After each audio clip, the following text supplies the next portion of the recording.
আসসালামু আলাইকুম। 30 দিনে 30টা ভিডিও চ্যালেঞ্জের আজকে ডে 3। আজকে শেয়ার করব এই মেকআপ থিম কেকটা টিউটোরিয়াল। সো শুরু করছি। কেকটা ছিল 1 পাউন্ডের একটা চকলেট ফ্লেভারের মধ্যে। আমি 5 ইঞ্চি টিনে বেক করেছি। কেকটাকে ভালো মতো ক্রাম কোটিং করে ফ্রিজে চিল্ড করে নিয়েছিলাম। আর উপরে আমি সুন্দর একটা পিচি পিঙ্ক কালারের ক্রিম দিয়ে আমি কেকটাকে পুরোটা কভার করে নিব। আজকের কেকটা অনেক ইন্টারেস্টিং অ্যাজ এটা মেকআপ থিম কেক অ্যান্ড মেয়েদের অনেক বেশি পছন্দের একটা থিম কেক, তাই না?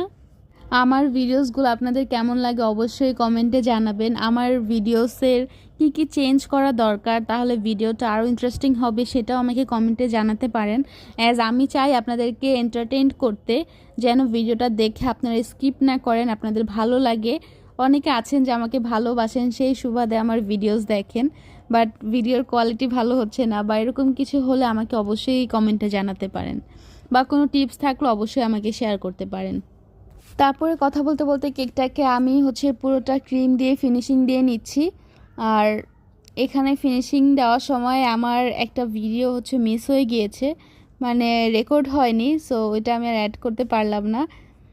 কেকটা ফিনিশিং হওয়ার পরে আমি অফ ক্যামেরাতে আমার যে ফন্ডেন্টের টপারগুলো ছিল সেগুলো আমি যে মেক করে নিয়েছি। এখানে যা যা লাগতো, আইশ্যাডো প্যালেট, তারপরে ব্রাশ, টুলস যা যা ছিল, সো এটা এক এক অ্যাড করে দিচ্ছি এখানে।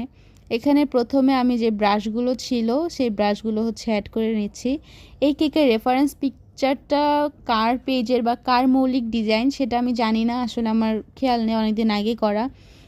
সো আমি তাকে ক্রেডিট দিতে পারছি না, তার জন্য খুবই সরি। তো যাই হোক, কেকটা এখানে আমি ব্রাশগুলো বসানোর পরে এখানে আমি লিপস্টিক আর লিপস্টিকের যে ঢাকনা এই দুইটা কেকের বডিতে পাশে বসিয়ে নিয়েছি।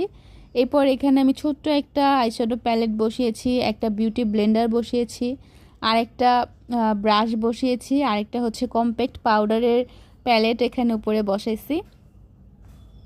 আর তারপর এখানে আরেকটা লিপস্টিক সেটাই সর্বশেষ বসিয়ে নিচ্ছিলাম। কেকটা এই মুহূর্তে অনেক বেশি সুন্দর লাগছিল। আর কেকের কালার এটা না, আমি সবসময় এটা বলি, আসলে কি করার, আমার ফোনে এই রিয়েল টোনটা আসে না।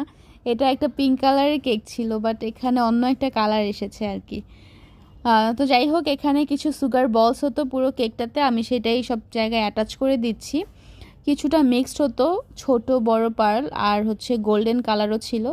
সো সব কিছু অ্যাড করে নেওয়ার পরে এখানে আপু আমাকে যেই নোটটা লিখতে বলেছিল সেটাই আমি লিখে দিচ্ছিলাম। আর অনেকেই প্রশ্ন করেন যে আমি কি দিয়ে লিখি। আমি মূলত চকলেট গানাশ দিয়ে লিখি, এতে টেক্সচারটা সুন্দর হয় আর লিখতেও আমার কাছে ইজি মনে হয়। সো এই তো কেকের ফাইনাল লুক। আপনাদের কাছে কেমন লেগেছে অবশ্যই জানাবেন।